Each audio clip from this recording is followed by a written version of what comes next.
the Adventures in Awakening show. I'm Tracy Spring, and this is the epic exploration of the depths of who you really are and the highest purpose of why you're here. So come along with us on an adventure in awakening. Well, welcome everybody to the Adventures in Awakening show. I'm Tracy Spring, and boy, do we ever have an amazing guest with us today.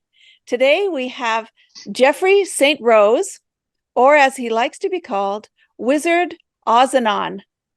And you will see why he likes to be called that. And Jeffrey is just an amazing expresser. He expresses through art, through necklaces, through music, through video, and he expresses what is going on beyond the outer world. He expresses things from a more subtle level, from that sacred geometry level, from the level of multi-dimensions. And it's so magnificent, his artwork, that I just wanted to share it with you. I met Jeffrey, or Wizard Azanon, at a Mind, Body, Spirit fair in Bellingham, Washington, and he had a booth, and he was showing his artwork as well as his necklaces that he creates and other things, his cards, and I was just so inspired and uplifted, and I felt like it was just awakening looking at his artwork. And so I was so inspired that I just wanted to share it with as many people as possible. So that is why I invited Jeffrey to come here today. And I looked on his website, and he's got a wonderful welcoming greeting on his website that I want to share with everyone. Welcome to my universe. I am a wizard, energy worker, poet, musician, and visual artist. Blessings on your beautiful journey of personal soul evolution and enlightenment. So, Jeffrey, thank you so much for joining us today on this show. Thank you, Tracy. I'm honored to be here. Thank you. Well, it is our joy to have you here.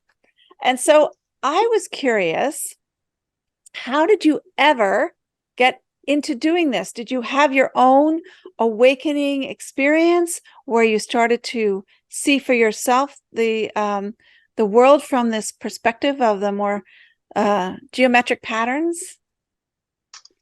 I did have a big spiritual awakening back in 2003 in Mount Shasta. We were there for a week-long retreat. And prior to that, I had been gradually awakening, but not to that level. And that actually reconnected me with my spirituality because I grew up Mormon in Utah. And I left the Mormon religion around 1920, and just kind of left religion and spirituality altogether. And conversations with God helped me reconnect back into my spirituality without the religion. And so then I understood the difference between them. And so ever since then, I've been more focused on a true spiritual path without the religious dogma or human-made rules or beliefs, and really wanting to expand beyond traditions or what I was taught. So then my mother gave me this book, and I read it, and Steve Rother was having this Espavo group in Mount Shasta in 2003. So we went there and had an amazing experience on the mountain. That really opened up everything for me. And then in 2004, we went to England, Stonehenge, Merlin's Cave. Oh. We received energy downloads there. And then I had a couple activations with some other people that opened me up to astral travel. And so then in 2005, I began receiving these energy activations. Oh. Can we go back to Mount Shasta and tell us a little bit about your first awakening, and then we can unpack some of your other ones as well. So this was the third retreat that he had at Mount Shasta, and he started channeling about multidimensional portals, which I had been reading about online. So there was this synchronicity that was happening, and I was trying to wrap my mind around multidimensional portals and what all that meant.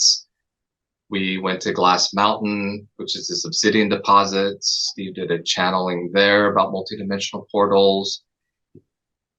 Took us into a portal on Mount Shasta. I wasn't sensitive to energy at the time, so I didn't really feel it. And I wasn't really aware of a lot that was happening energetically because as a triple earth, I I've always experienced this kind of not necessarily heaviness or density, but it's definitely more earth groundedness energy. So it took me a while to really open up my sensitivity because I didn't used to be able to feel energies or see things or communicate with other beings. So, but it all happened very gradually for me. So what was your first kind of like, oh, there is something more to the what I can see? We were working with the energies of the obsidian stones, and then that's inspired me to have some other activations. So that's what really opened me to astral travel. So that really changed everything for me because as a Taurus, um, everything is very practical for me. I like to experience things tangibly and for myself and to have my own personal experience of things. So I kind of grew up really skeptical, although I always felt the spirits and I felt the spiritual connection, but I wasn't multi-dimensionally awakened or really spiritually awakened. So So tell me about what that felt like for you to be opened to that there are more dimensions going on. Like what was your experience of that? Did you feel it? Did you see it? Did you did you have a visual? Was it a sense? What was your experience? well, I first astral traveled to Stonehenge because I've always been fascinated by that. So I went there. I did have an experience there. I don't know if it was the first time I was there, but it came later. But I did have an experience of reconnect with my dragon friends, and I began crying because I remembered them. I remembered the name of the Mhm. green dragon, Icarus. When I began astral traveling, I went out to the planets to experience their own energies, and I wasn't really well versed in astrology and didn't know the energies of the planets. I just know what I felt when I was out there. So I would come back and have a discussion with my friend Monica, who is an amazing astrologer. She passed on a number of years ago. But I would tell her what I experienced out at these different planets, and she said that's pretty in line with um, the meanings in astrology. And I didn't know because I was just new to it all, and I just know what I felt because I feel energies more than I see them. And So what do you feel like when you feel like if you felt Jupiter, what does it feel like? I feel the different energetic qualities. So Jupiter to me felt very jovial and very happy planet. It has this expansion, but I really felt uplifted. And so I would often go out to Neptune because I love the transcendent energy of Neptune. So one day I was going out to Neptune and I went through the planet Uranus, and then I heard telepathically in my head, stay and work with me. I said, no, I'm on my way to Neptune to chill out. And then again, Uranus said, stay and work with me. I said, no, I can be very stubborn, I guess, as a Taurus. I was very determined where to go because I wanted to just be in the transcendent energies of Neptune. And then Uranus said a third time, stay and work with me. And so I said, okay. So I did. And then Uranus brought up all this old energy for me to clear it. It was very intense. And then said, come back tomorrow for step two. And I was thinking, oh, this isn't it. Because I was just new to awakening and didn't realize how much density I had been carrying from this lifetime and other lifetimes. So over a process of visiting the planet Uranus over a few months and it working with me and clearing my energies, then I received this first activation that I call awakening to source. And I was given these words to say, which I found out later from an old wizard language, and told how to perform the activation and what it does. It connects a person to their inner core lights, the true essence, and helps clear away residual energies they no longer need. So we were part of this ongoing metaphysical discussion group. So I told them about my experience. I started giving them the activation. So you were introduced to astral travel. Can you tell me a little bit about that? Because I'm not familiar with what that is and what that process is. Can you tell us about that? It's basically taking your energy outside of your physical body into other realms and other spaces. And people have different ways of astral traveling. Some people can project themselves more fully outside their physical bodies, so they're not aware of their physical presence anymore. And those people seem to have clear visuals. The way I travel is that I'm always aware of myself in both places, physically and energetically. It may be why I don't have as clear visuals, um, or it just may be that the gift of sight isn't one of my predominant gifts. So I'm always aware of myself in both places when I astral travel. And it's basically, I sit in a deep meditation and project my energy out of my body and send my energy, my consciousness, my soul to some other place. Wow. And it really works. So you really actually experience the other place. I do. Like I said, I went to the different planets and could feel how they had their own distinct energies, and to have that validated by my astrologer friend Monica, that helped me understand that I do have these capacities to feel these different energetic qualities, which helps me in the channeling of these activations. I'm also an astrologer, a Vedic astrologer. So Oh, I would awesome. be really fascinated to hear about all your planetary experiences. And so, how did your astral travels and your awakening experiences lead to you starting to create visuals from that? Your paintings, your necklaces, and things like that. I began creating the visual art back in 2012, which was 7 years after that initial activation I received from the planet Uranus. So that year I received, I think, the first four activations, and then the next year in 2006 I received the three additional activations for that first set, and then all nine of the second set. So things really accelerated for me because of the activations.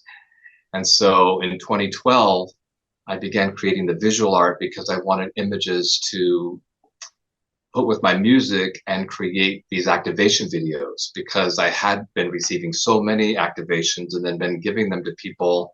We started a monthly activations gathering. So I Wow. wanted to share a lot of what I was experiencing in a way to get the energies out to people. And I really had wanted to create images for my music. I asked my friend who formatted my card deck, and she was busy. So I thought, well, maybe I'm supposed to make my own images. I never expected to be a visual artist and wasn't really interested in that until around 2012, because I really wanted to combine the music and the art to create this multidimensional experience. And so how did you do that? How did you create your beautiful videos? Is that a software that you use, or do you just completely do it yourself? I use a few different video editors. The first couple of videos are very basic because I was just starting out. I didn't know what I was doing. So it was I can't remember the program I used for the first ones, but they were real basic and I didn't really do much with them. And then I began evolving them. You wanted to be able to create your own art. And did it start it off as videos then? Or did it start off Right. The as whole visuals? impetus for creating the visual art was to go with my music. That was really the original inspiration and the original desire to create images. And then it expanded from there, and I began, the art became its own medium and its own form of expression rather than just being images for music videos. So And I'm the so also, the sorry. oh, I was just going to say, I'm also a member of the Whatcom Art Markets and the Whatcom Okay. Art Guild here in Bellingham. So we Okay. have an art co-op in Fairhaven. Oh, So I have a nice. space there with my art. Oh, I'm gonna have to see it. I have to come down and see it. Yes, Oh, that's fun. got them And all on metal prints, which are very vibrant. I oh, also have other prints. Got my Oracle card deck there. I've got some of the amulets there. blankets, like the I one you have had a here. couple blankets there, but they were hard to display, so I Yeah, I they're just took them back gorgeous. and sold them at the fairs. Thank R you. right behind Wizard Azanon is one of his designs, Yes, and it the is a galaxy. blanket. And tell us about this design. This one I call galactic axis. So it really connects with galactic consciousness and downloading of crystalline information coming in. So what I like to do with the blankets is I actually like to stand on them because since they're so enlarged, you can stand on different elements of the blankets. Like you could stand on this part, or you could stand on the crystals, or this, or on the rim, and you feel different energies and different energetic Wow. qualities, which is very fascinating. You can also lie underneath them or on top of them. Such a powerful image. And so it started off you doing videos, and then you took like a snapshot of your videos to create the paintings, No, I the use a artwork. software program to create the art, and Okay. then I put the art in the video editor and then layer that with Oh. particle effects and other video effects. Oh, so you started off with the still picture first, and then you put that into the Right. video thing. Right. And then I Okay. put particle effects that makes it look like it's animating the art and really brings the art to life. Yeah, it really is very effective. It's really amazing. Um, if you want to see some just amazing videos with very cosmic music to go along with it, check out Wizard Azanon's YouTube channel. And what is your YouTube channel? Is it Wizard Azanon? It's Wizard Azanon, right? One of my experiences at Mount Shasta at a different time was meeting my Red Robe Wizard guides.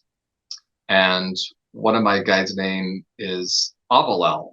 And I saw that as these two palindromes, Avalel, and the Red Robe Wizards are about balance. So we learn the ways of the white robes and the black robes, but stick to the path of balance.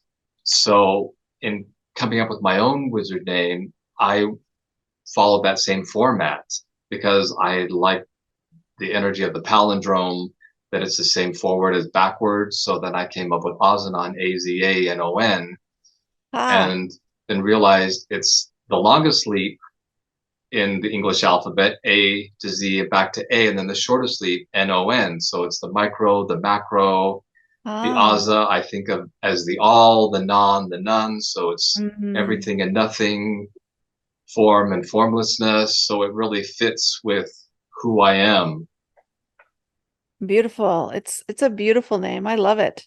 Thank And you. And so then my you spirit guide through my husband Billy said that I had used this name before in another lifetime, which surprised me because I thought really? I had come up with it in this lifetime, but Wow, isn't apparently that not. interesting? Oh my gosh. And And so this is tell, on my go card ahead. deck. This is Let's see your card deck. the symbol that I made Hold that up to the for. camera.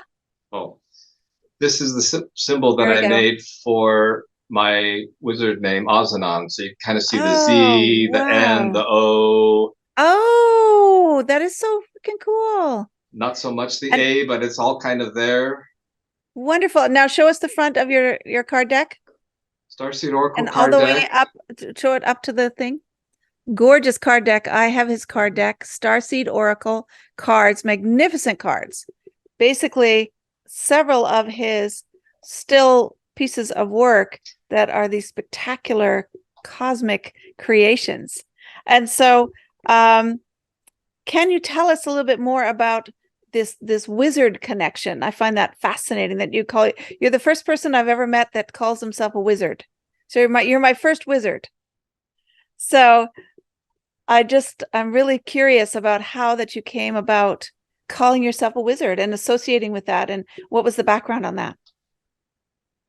So we, in 2004, began listening to this man out of Honolulu, Hawaii, Kahu Fred Sterling, who passed away last year, and he was channeling his spirit guide, Okay. Kiriel, who's the seventh dimensional royal wizard.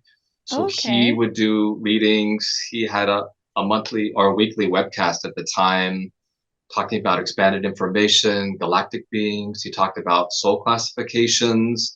And then Kahu Fred Sterling channeled this article from Curiel about these 14 major soul classifications, what they are, a brief description about them, and how really they are like our soul's profession. That's how I think of them. Huh.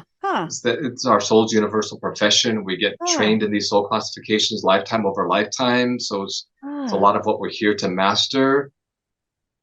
It is in no way a limitation because we also bring in energies from other soul classes, but are usually predominantly in one soul classification. So there's enchanter. The enchanters work a lot with sound and music, rhythms. A lot of singers are enchanters. Magicians, they work a lot with energy, with illusion. The sorcerers, they're more about power and control.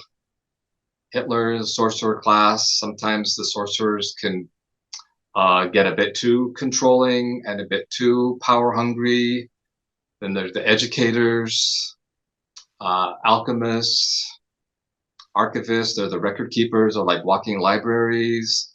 So there's wizard and royal wizard. I'm in the royal wizard class, and we are energy directors for the higher councils. So that's why I've been given these energy activations, because I've received these energy activations from different stars, different planets, archangels, different wizard councils, the Azuma Wizard Council, the Andalusian Wizard Council, the Galactic Council, and various ascended masters. How do these activations come to you? Are they sounds? Are they words? So that first one, when I astral traveled to the planet Uranus and received that over a few months, then the second one is a light body activation from the star Zeradius in the Andromeda galaxy, and that one came about when I went to Stonehenge again through astral traveling, and I began toning during my meditation, and I saw this phosphorus fog appear in one of the trilithons, between one of the trilithons, and this portal opened up and I could see black space through the portal. So, being adventurous, I decided to go through, and I found myself in front of the star. I heard the name Zeradius. I felt like I had worked with the star before, that I had known it. It felt like it was in the Andromedan galaxy, and then it gave me this light body activation where I can channel its energy into other people to help activate their light body, and it's a white dwarf star that has gone through its own death process into its ascended, transcended states. And then I found out later that I had studied with this star in a previous lifetime when I was incarnated in the Andromedan galaxy.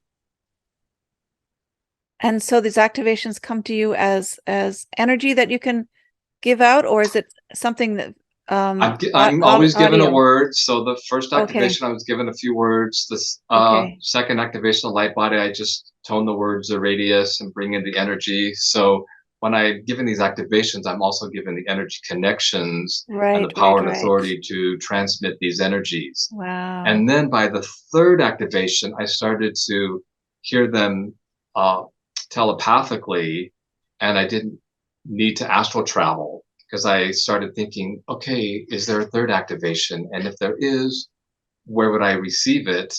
And then I heard the Pleiades and Alcyone, and heard that when I was ready to astral travel to Alcyone to get the activation.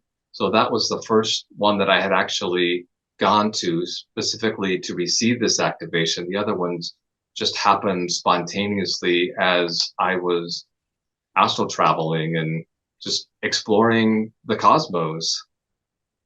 Wow. Wow. Wow. And so now you offer these activations. People can buy these activations from you. I do. I do them in Nice. person. I can also do them long distance. I have over 9,900 activations that I've been given over the last 18 years. They all have Wow. to be done in order because they build this energetic foundation. Each one prepares you for the next. And they're all about spiritual expansion. If you want to move forward on your path really quickly and accelerate spiritually, the activations will do that for you because that's what they did for me. As you can see, Wow. because I wasn't doing the art or the videos or the amulets until I had received those initial activations that really inspired me and opened up my abilities. So it was the activations really that really woke you up to other Exactly. Yes, I things would going on. not be where I am without all those activations. And so once those activations started coming to you, then you started to see visuals, the artwork that you create. How did that come? I don't really see the visuals as much. Sometimes I'll see certain elements, and then I sit down at the computer and work with the program and begin creating. But most of it is just in the moment and creating in the flow, not knowing what's going to happen. Ah, And for okay. me, that's exciting. Yeah. That's how my process of writing poetry is and Yes. music. It's just being in the flow and being open to what wants to come through in the moment.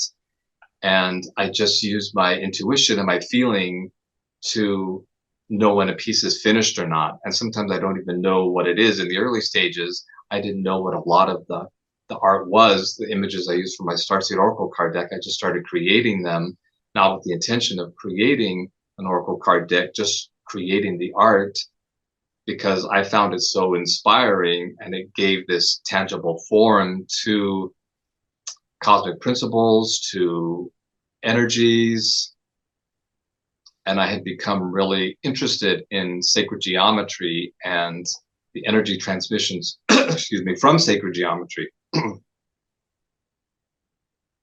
Can you tell us a little bit about sacred geometry? So what I have learned is that organizing energies into certain patterns and arrangements create specific energetic effects. And so those energetic effects have this vibrational impact and resonance with us. Wear them when we see them, when we work with them, their vibrations are interacting with our vibrations, and it creates this alchemical experience and basically this vibrational communication between us and the geometric form.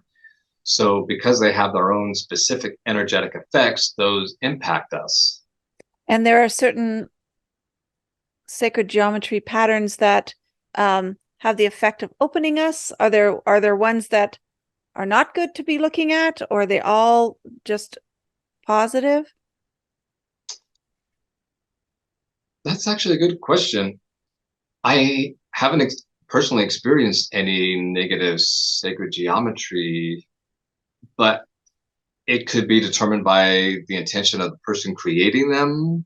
So that would be the intention and the energy directing that design.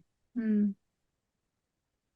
Otherwise, just in and of themselves, they create this specific effect because of their pattern and their arrangement. So with the amulets that I have, I always order them in the plastic first. I wear them so I can feel what their energies are because mentally I can connect with them and experience or understand some of their attributes. but I also like to have a personal experience of them, so I'll wear them so I can get an understanding of their additional energetic attributes and what else they do. So, can you show us some of your amazing amulets? Wizard Azanon creates the most magnificent necklaces or amulets, and beautiful. And he creates the designs, and then you have them 3D printed. Is that correct? And then Yes. and then you make a mold from the 3D print. Can we see a few other designs? A few other of them? Oh, yeah, this is the Song of the Spheres amulet. This is based on the Fibonacci sequence. Oh, oh, that's So it's beautiful. about exponential expansion. Beautiful. It's very feminine and fluid. This one I call Inside the Lightning, and it's this design that I created for my Cosmic Codes Oracle app, which is related to the stars of radius that I received the light body activation from. So Beautiful. That's this really is powerful. about activating the light body. This is the double domed version. So there's two of the same designs repeated. I also have a few amulets that have two different designs in them. Yes, can you show us one of those? For his amulets, they're just spectacular. He has a design on one side and another design on the other side, and it's like a sandwich, and it's just the most amazing thing that he created these himself. You don't have one with you there? It's That's over okay. there Okay. That's underneath my okay. energy crown, my That's wizard okay. warp and wizard wisdom. I meant to bring that out. I don't have But any others here can you show with us a couple of two other in one. designs? Show us a This couple of other this one designs. is the double domed aura glow. So this features the Oh, seed of life, it's beautiful. and this one Beautiful. really creates this protective, luminous energy field around the body because it especially powerful being double dome because then you get the front and the back activating the aura, helping to seal up any holes or leakages in the aura. Wow. This one It's just is so evolution of spectacular. love. This one is about Ooh, love that. centering and balancing the heart chakra. I have over 60 amulets so far. Several connect with Wow. the heart, but in different ways. So that's about centering and balancing the heart. The crystalline heart matrix is more about expanding the heart Mm, chakra. that's cool. Beautiful. And so, how did you figure out how to make these? I actually work with a couple 3D modelers because I had wanted for years to create sacred geometry pendants. My original idea was to take some of the more geometric designs of my Starseed Oracle card deck and turn them into pendants so people could wear them, wearable art, so they can receive the energy, so they don't have to take the cards everywhere. They could wear a pendant, an amulet, and receive and connect with those energies. And so I finally found a couple 3D modelers to work with, one in Ireland, one in Italy. So I send them my designs and then they make the 3D models. Right. So then they make the 3D models and then send me the files and I upload them to shapeways.com and they print them there at their facility. So for the brass, bronze, silver, and gold, they 3D print wax molds and then use a casting process. For the steel, they use the steel powder. For the aluminum, it's some other technique, some laser technique, I think. So those are all the materials that you use Right. in your Mostly the amulets. brass, bronze, silver, there's a couple gold plated, rhodium plated, Is steel. that for different energy effects Yes, depending on the each pendant? metal does have its own energy. This So, one oh, let's see is this one. mystical megas in the in the natural copper. So it has Okay, a warm beautiful. glow. Copper has a real earthy energy. The silver has more of a mental reflective energy. Oh, okay. Wow. And The rhodium plated brass is one of my favorites because it has a lot of strength, a lot of power. I love the platinum metal because I feel like it's very balanced, masculine and feminine. Beautiful. Now, if anyone listening is interested in your amulets, how can they look at them, check them out? They're all on my shapeways.com shop, in my shapeways.com shop. There's a link on my websites, And your website is? azanon.com, AZANON.com. Okay. So go to azanon.com, go to his website, and you can check out the amulets for yourself. They're just spectacular, spectacular. Thank you. I've got a link to the amulets. My music is on Bandcamp. I've got a link to my YouTube channel and my Etsy shop where I sell the card decks and art prints, blankets, yoga mats. Oh, yoga mats. That's fun. I do. I have 6 or 7 designs on yoga mats. I Oh, kind of wow. obsessed for a while. I was like, okay, which design could I turn into a yoga mat? How can I make this design into a yoga mat? Oh, good. I want to check out your yoga mats. Yes, they're very powerful. They're great Yes. meditation tools. Just Right. lying down on them, you Right. receive the energies and can transcend. They're very transporting. The first one I created, I call Cosmic Consciousness, and I felt really Nice. transported and lifted up. Wow.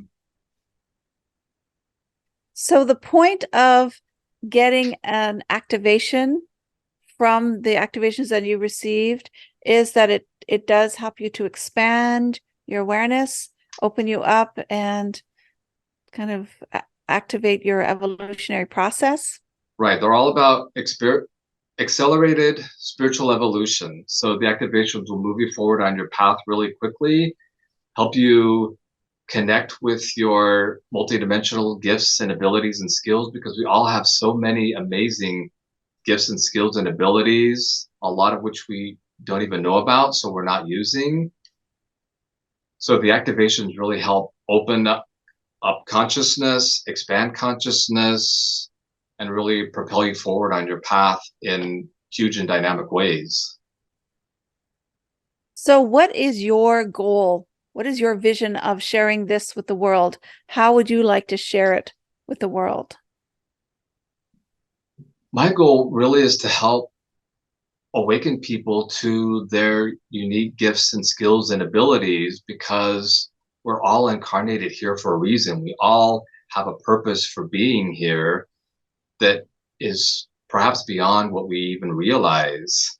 And so, for this ascension, this dimensional transition, we need all of us working together as our fully empowered, enlightened selves. Beautiful, beautifully said. Beautiful. And how did you come up with the music? Did that come from the activation codes that you've gotten? My music did really expand from the activations. I've always been interested in music. I've been writing songs since I was a teenager, Oh, composing my own okay. music, and went through different musical expressions. And then when I always wanted to create electronic dance music. That was one of my first passions. And then as I spiritually awakened, I moved more into meditation music, working with different frequencies, layering different frequencies together for energetic effects, for enhanced meditation, astral travel, cosmic consciousness. So it's a real exploration for me in working with the music. And one of my astrologer friends gave me this book that was written at the time I was born that said people with this placement in Uranus, Uranus in a certain placement, that said there's a tendency for people with this placement to create unusual electronic music. Oh, huh. So, and I'm living that out. And that So was written how do in you create it? 1974 when I was born. So it's very Wow. interesting. Wow. And so how do you create it? Do you have a synthesizer type of I a do. thing? I have 2 synthesizers actually right here. I've got the Okay. covers on them, but they're analog synthesizers, Andromeda A6 Oh, from okay. Alesis. So it's very galactic, of course. which is what I like. I had a friend who wanted me to help her make music a few years ago, and she said, "Is there anything that doesn't sound spacey on this synth?" I said, "No, that's why I got this synth because it's spacey and cosmic." And she wanted something more normal and 3D, and but well, that's not me. And so the music, does that is the goal of the music also for openings and activations? Do you get inspired to do that somehow? Exactly. I was really inspired to create music for meditation to help people really cosmically connect. And then I became interested in working with specific frequencies. So that expanded my work even more, working with these different frequencies and layering them together for different effects. Because sound is also vibration. So everything is vibration. The language of the universe is vibration. So it's all vibrations interacting and communicating with each other. So music Beautiful. is one form of that, and then putting the music with the visual art and spinning them, rotating them, putting motion to them creates um, this vibration, multidimensional vibrational experience that really helps people connect cosmically. Beautiful, beautiful. So when you created your videos with the music online, tell me about what you were hoping that people would have the experience of if they watch it. I really wanted to give the experience of the vastness of the cosmos and the diversity. And in my Starseed Oracle card deck, I have a category called Stargates and have 9 different Stargates that are connected with 9 different galactic civilizations. So I made videos for each of those 9 Stargates to help people really connect in with the different energetic attributes of these galactic civilizations, the Pleiadians, Assyrians, Orions, Andromedans, Arcturians, because they all have their own specific, unique vibrations and specific attributes and ways of being.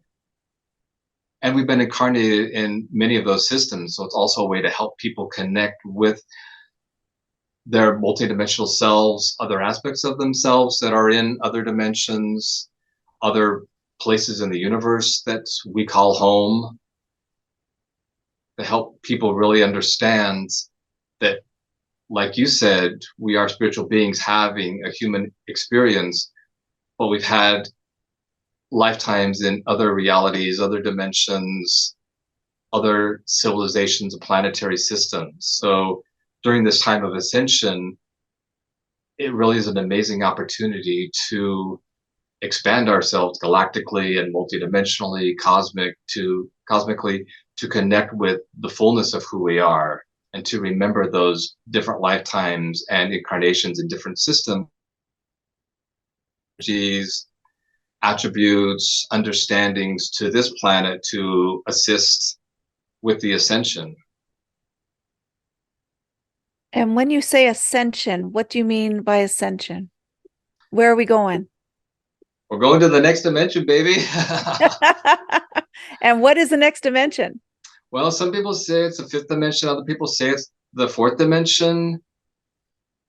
Kahu Fred and his guy Kirill talked about going into the 4th dimension, but we'll all go in at a specific level depending on where we are when the time of the shift actually arrives. So say you're at level 3.5 here, which is the 3rd dimension, you'll translate probably people are higher up in the 3rd dimension, then they can ascend into the 4th dimension at a higher level. He said, okay, well, Right. I want to make it to at least 4.7 because I'd love to fly. And so we're ascending while we're still on Earth to different dimensions, or is that when we pass that we go to different dimensions?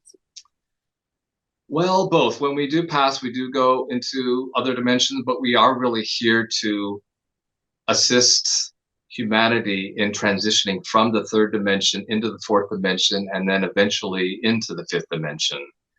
So it is this huge dimensional shift that requires all of us, which is why I feel like we're all here at this time because we all have specific gifts and abilities to help bring this dimensional transition about. Kirill will talk about the inside portal workers and the outside portal workers, and that how the fourth dimension is coming down on top of the third dimension, and that eventually there'll be pockets of the third dimension left.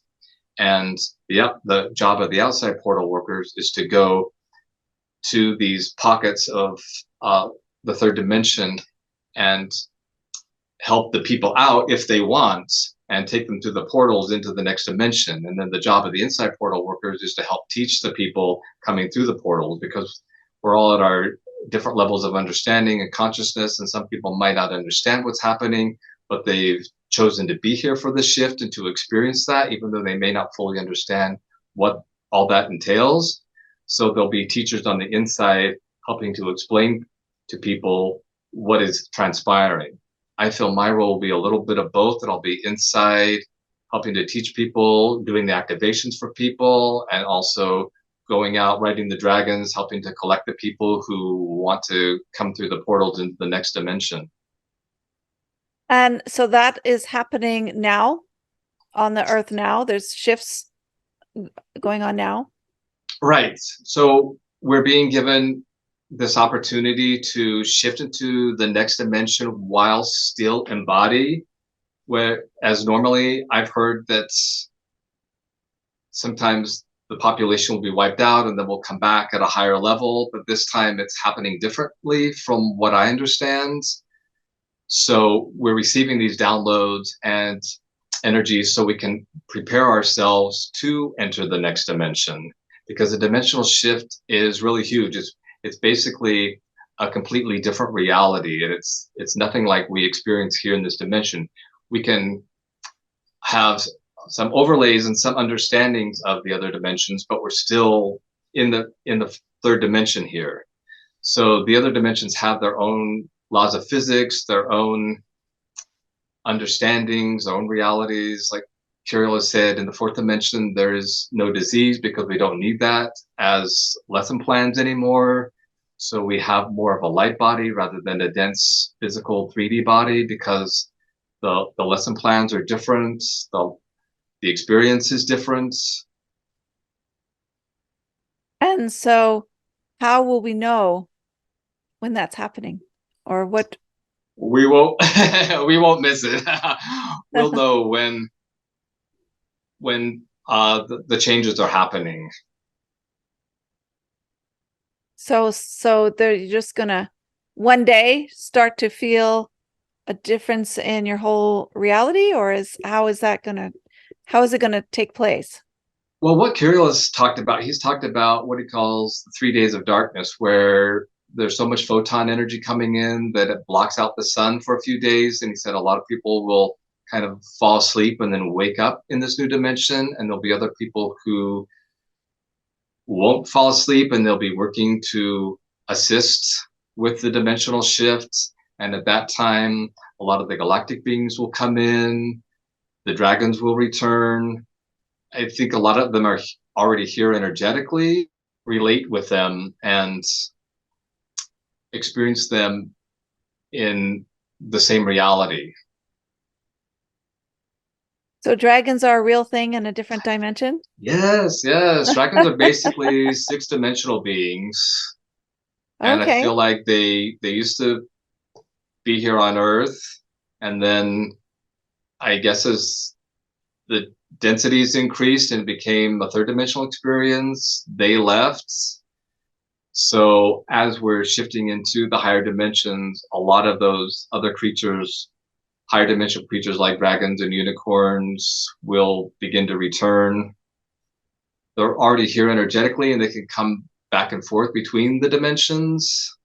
Huh. And so were we in a higher dimension before? And now and then we went to a lower dimension, and then we're going to go to a higher one again? Right. People talk about Lemuria as being more of a fourth/fifth dimensional experience. What I've heard from Kirill is that the Lemurians were created um, from a joint venture with the Elvins and the angelic beings. So we were in that vibrational experience. And then I suppose the creator source wanted to move this planet into a more three-dimensional experience. And now's the time that we're moving into the next dimensional experience. So I feel like that's how it works all over the cosmos, is that there is this constant flux of moving in and out of dimensional experiences in all these different civilizations, because that creates growth, it creates evolution and experiences for enhanced evolution. And that's what the source is all about. We are creator source. We're all one, we're all part of the same energy, having our own unique individual experiences and expressions, which is very magnificent. And so tell us more about that one energy, that one experience. That is where we're all headed.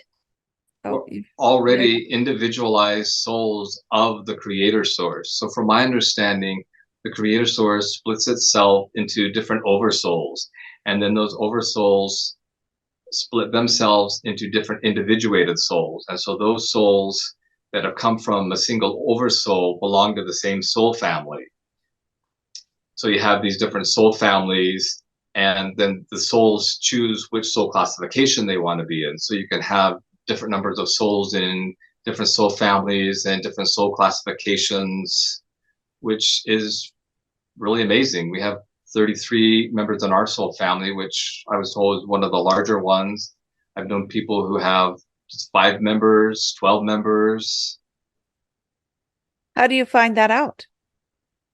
My husband Billy channels our spirit guide, Azanon, who is a 7th dimensional royal wizard. So he's gotten a lot of information from him over the years. You do that, or you? I don't, my partner Okay. Billy does. Okay. Very cool. Very Yeah. cool. What a partnership. Yes, he's also a wizard, so he has his own wizard gifts, which are different than mine. Wow. And how can you find out what category you're in? Well, sometimes just reading through the list, you'll find resonance with one or a combination of some. We know a white robe wizard who has a shamanic leaning, so a lot of his work is very shamanic, but he's predominantly in the wizard class, but he combines attributes of both. Do you have a sense for what people are? Sometimes I do. Sometimes I can see it in their eyes. Sometimes, if I know a little more about them, it's been a process of learning for me. And I've gotten to be a lot better about determining someone's soul classification. So if sometimes I meet them at the fair and can understand which soul classification they're from. And then there's also the angelic realm, which is different than the 14 major soul classifications. So that's its own evolutionary journey. Do you have all of the classifications written down? If somebody's interested in finding out their own classification, do you have a book or something that they can look up? I don't. I have a copy of the article that's Fred Sterling channeled, but I don't have that on my website. I've been thinking about putting it on my website as this resource for people to read about and see, because it really makes sense. Once you know your soul classification, it really helps know who you are at a core level. When I found out my older sister's in the warrior class, all of a sudden her whole life made sense and she made sense, and I understood her and why she is the way she is, so I could relate to her more easily because she's had so Oh, many warrior lifetimes, and the warriors are the right. guardians and the protectors. And there's this Yes. funny story where she would always buy my nephew Spencer toy guns and knives. And my uncle said, "Oh, you can't take the gun into the church." And she said, "Right, Spencer, drop the gun and grab the knife." Because she wasn't going to let him go into the Mormon church unprotected. But see, that's how she thinks as a warrior. So it Wow. really determines so much of who we are and why we are the way we are and why we respond to things the way we do. That would be a fascinating thing for you to, write out use the article, and that would make a great book. I don't know if the Right. original. Actually, my sister and I talked about writing a book and using the article as Yeah. a basis and a Yeah. foundation, and then each providing our own input based on our experiences Yeah. of the soul classification, the positive attributes, and also the shadow attributes of each of the soul Yeah. Right. classifications. Right. I would read that Sometimes the book. warriors can get too overbearing Hmm. and Right. too in that warrior mode rather than balancing it, knowing when to use the sword and knowing when to use the feather. Good one. And for wizard, what would be the shadow part of the wizard? Well, it depends on the wizard versus the royal wizard because they're uh, two different. They're similar, but they're also different. So for yourself, being a wizard, what is the shadow part? I think it would be getting too caught up in the mind, too caught up in the ego. And then the gifts of a wizard. Well, the wizards are trained in the art of summoning energy, supernatural abilities. So, like I Mm, said, you have the white robes, the red robes, the black robes. The white robes are more about service and healing. A lot of the white robes work with the angelic realms. The mm, black robes are more about their own ambitions and their personal power. And so the red robes combine both, learning about service and healing, but also power and ambition, and combining those both in a very balanced way. So I do have this ambition and this drive to become more powerful because I really want to help more people. And the more powerful I am, the more I can give to humanity and people to help them. mm. Is there a But then, feminine wizard? yes, yeah, I've done activations for a lot of female wizards, Okay. Is there a witch classification? which might be more of the sorcerer, Oh, although sorcerer. Okay. sometimes some people might call shamans who work with the darker energies witches. So there's a little bit of overlap with that. But in the wizard, royal wizard, and magicians, they have the three orders: the white, the red, and the black. And the sorcerers, there Okay. are two orders: the gray and the black. And the gray robes are a little less intense than the black robe sorcerers. So now in your life, from this perspective of, you've had this awakening to other dimensions, other star systems, the planets. And so how do you live like a normal day-to-day life? Knowing all of this, how do you function as a practical day-to-day existence? It's actually really easy for me now because I've had many years of experience doing that. But when I first began astral traveling and having these expanded experiences, it was very rough for me, very challenging because I would come back from exploring the cosmos and then have to wash laundry and vacuum. And I felt this disconnection and I got kind of depressed and disillusioned with this reality and felt for a moment that I wanted to leave because I had awakened Hmm. to this larger experience. And I thought, Yes. okay, why am I here? I want to be out there with the dragons and unicorns and with the stars, exploring the vastness of the cosmos, not Yes. vacuuming and washing laundry. And Yes, totally. it was very, very challenging for me. But then my spirit guide said, "You're just starting to awaken here. Don't leave yet." So I thought, oh, okay, you're right. Yeah, I'm just getting going. It's just the beginning of my journey, and I have a lot more to do here. And so I really decided to stay and expand and use my gifts and abilities to help other people. And then over the years, it became easier to astral travel and visit the goddesses, the dragons, and then come back and do laundry and vacuuming. And there wasn't a disconnect anymore because I had really worked to balance and integrate both worlds. And it was like no problem for me. So now it's really easy for me to do that, but it was very challenging in the beginning. When you talk about evolving to the highest consciousness, what to you is the highest consciousness? What is the ultimate goal of that? Well, it really is to progress through the dimensional levels and really experience our fullness. And from what our guides have said, no one really knows how far we could really go and what is really possible and what's out there. I did have this experience of connecting with the Galactic Council in the ninth dimension, and their energy was so vast and so profound. And I just wanted to stay in their energy. And they let me for a while and then sent me back because they didn't want to overwhelm me.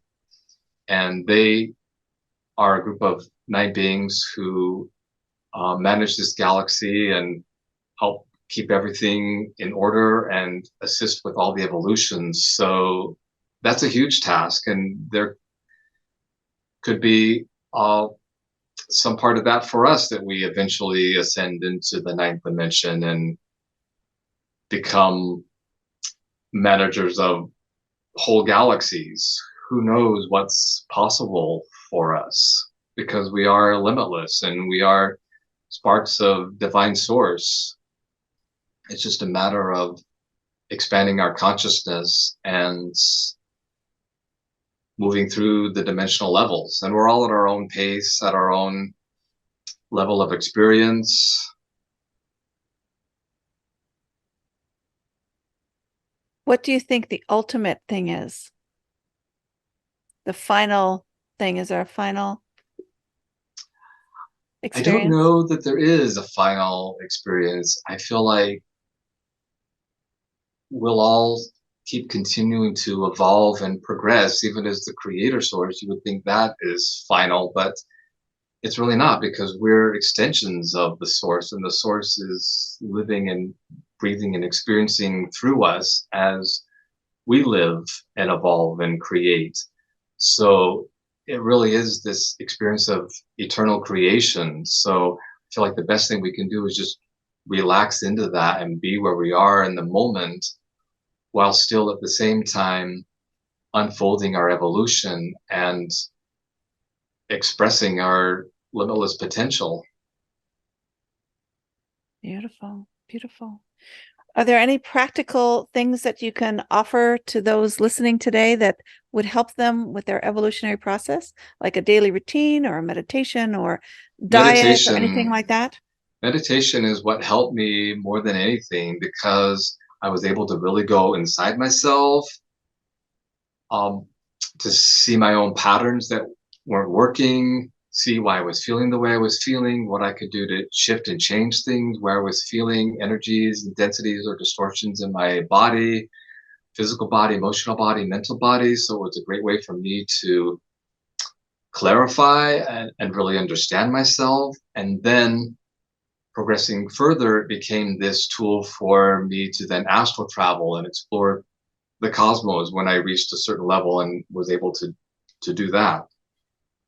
So I feel like meditation is this multi-layered experience of really connecting in with the higher realms, the higher consciousness. It's a great way to connect with your higher self, with your guides and guardians, because you're in this receptive mode of wanting to receive, because we ask and ask and ask, and not always do we take the time to relax and receive. So meditation is that part and that process where we can receive and open up and connect and communicate.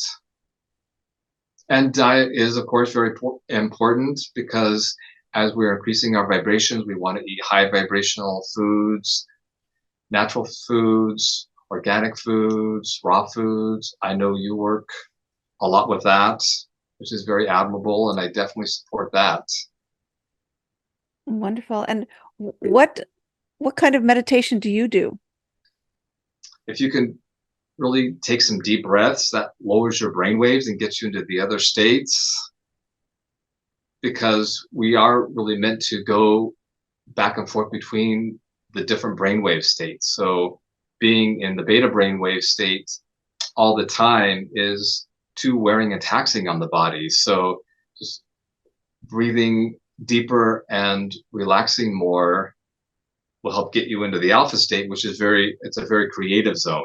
And then relaxing and going even deeper, you get into the theta states where you can really heal a lot and communicate even more deeply.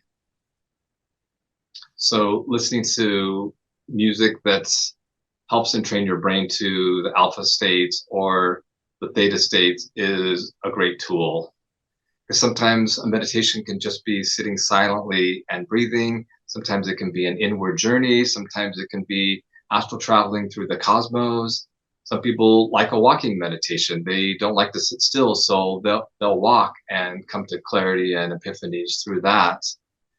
It's basically just about being present to what is, because when we're present to what is, then we understand more of who we are and what's around us.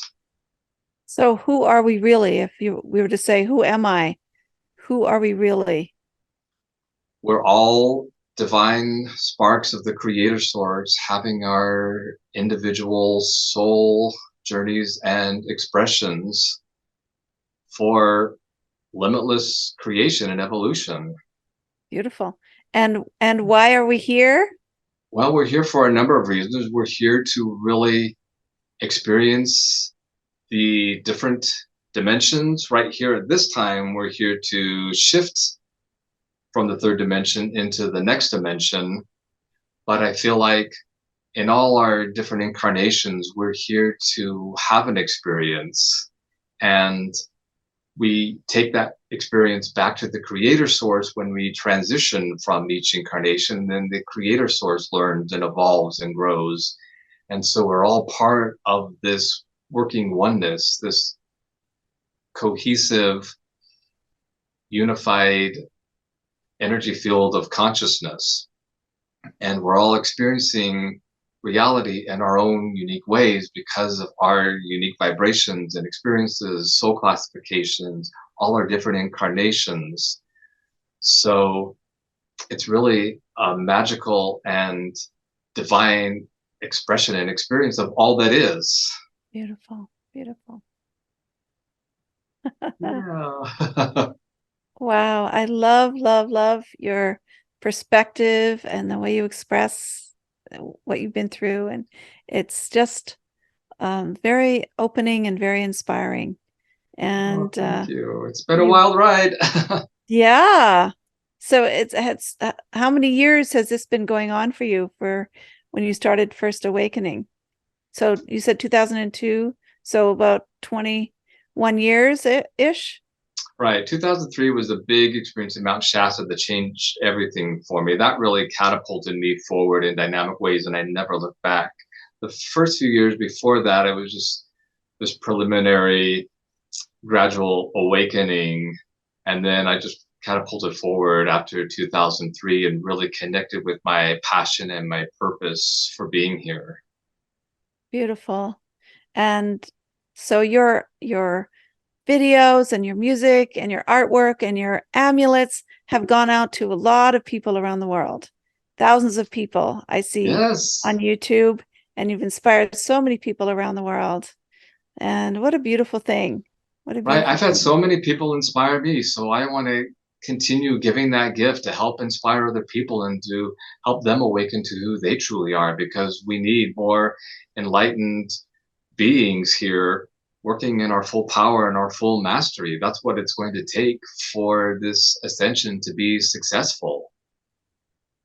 And so how can we become more aware of the ascension? So the best way of becoming aware of the ascension is by having a practical experience in your physical body and paying attention to your experience and what you're feeling. Because sometimes you might need to lie down and take a nap to integrate some energy download coming in. Other times it might be expressing through art or music or dance or movement or going for a walk to help integrate. So it's more about being in that present moment and feeling what you need to do in that moment without necessarily having to know everything mentally. And there's Okay, so many different energetic tools available. And as a Taurus, I like to bring additional spiritual tools to help people awaken. wonderful. Yes. Wizard Azanon is an amazing musician and video artist, and we would like to share some of his beautiful music and videos with you today. So, Wizard Azanon, what video would you like to share The with us first today? light codes video, which features a lot of the amulet designs. So it took a while for that video to come together because I first had to create the designs for the amulets. That sounds amazing. Good. Yeah. Wonderful. And we hope to also highlight Wizard Azanon's music throughout our other shows because it's just extraordinary and very awakening and opening for our awareness. So thank you for that. Thank you for your beautiful music.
I've got a couple albums that I'm working on that I'm almost finished. I'll be uploading those the next few weeks, next few months.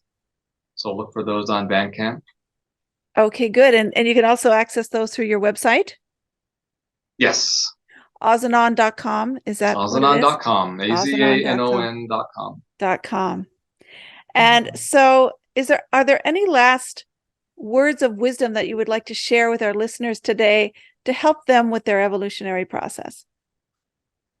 I would say that self-love is the first really helped me even before the spiritual awakening I had in Mount Shasta in 2003. It was when I really began to unconditionally love myself that my path opened up because when you love yourself, you really are nurturing to yourself and you really want to move forward in your evolutionary growth and your spirituality, and you're able to share more love with the world. So self-love is key and is primary. That's a good one. That's a good one.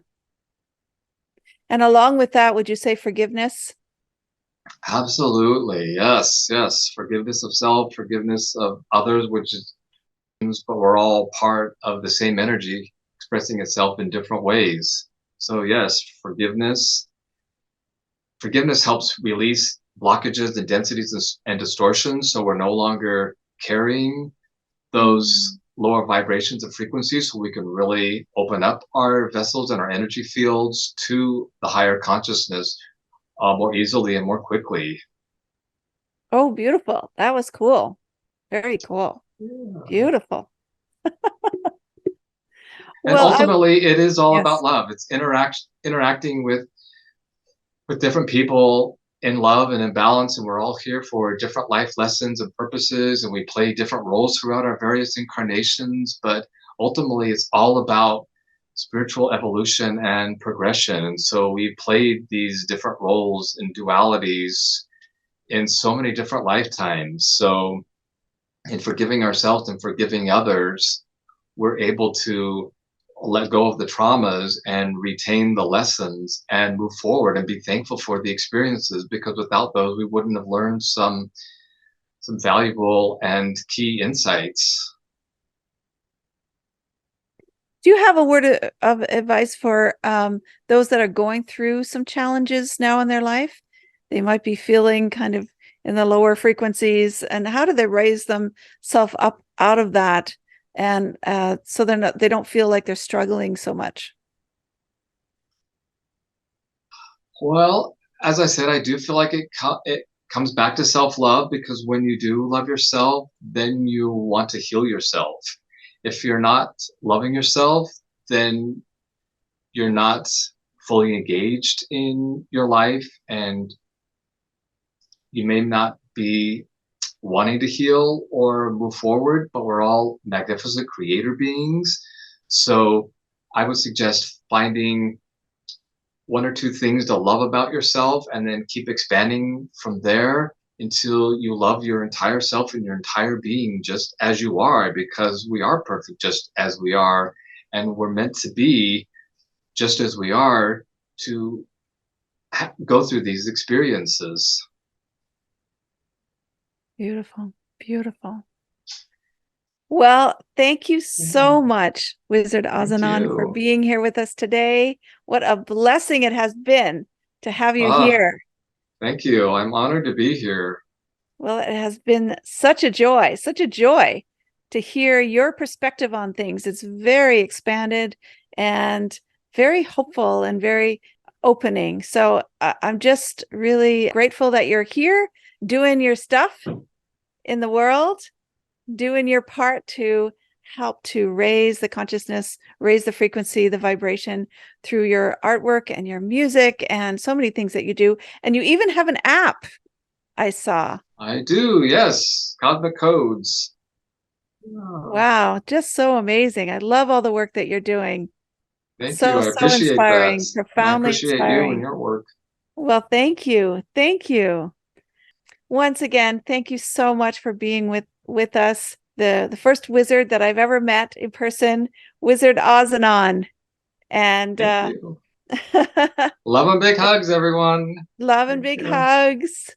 And if you want to have more information about Wizard Ozanon, then you can go to his website, ozanon.com. Thank you. Thank you again. Thank you for joining us for the Adventures in Awakening show. For more information, go to our website, adventuresinawakeningacademy.org. I'm Tracaya Spring, and wishing you a glorious day.